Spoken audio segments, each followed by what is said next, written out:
ভালোবাসা মানেই শুধু হৃদয়ের গল্প নয়, কখনো তা হয়ে ওঠে স্মৃতি, কখনো আকুলতা, আবার কখনো এক অনন্ত যাত্রা।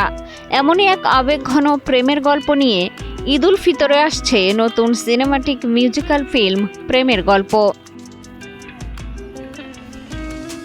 সান প্রোডাকশন হাউসের ব্যানারে নির্মিত এই বিশেষ আয়োজনটিতে কণ্ঠ দিয়েছেন জনপ্রিয় সঙ্গীত শিল্পী দিলশাদ নাহার কণা এবং শেখ লিমন।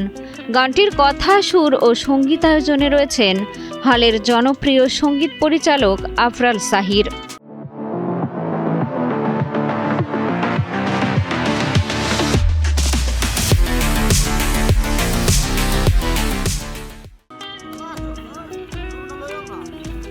সুনামগঞ্জের নীলাদ্রি লেক এবং তাহিরপুরের মনোরম প্রাকৃতিক সৌন্দর্যের মাঝে ধারণ করা হয়েছে মিউজিক্যাল ফিল্মের দৃশ্য। প্রকৃতির নীরবতা আর আবেগের রঙে গড়া এই গল্পে দেখা যাবে চিত্রনায়ক জিয়াউল রোশান এবং অভিনেত্রী রুকাইয়া জাহান চমকের অনবদ্য রসায়ন।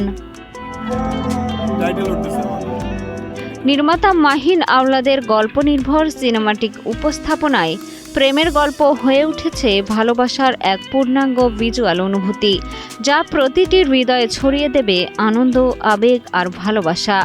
এমনটাই প্রত্যাশা সংশ্লিষ্টদের। মিষ্টি খাতুন, কালের কণ্ঠ।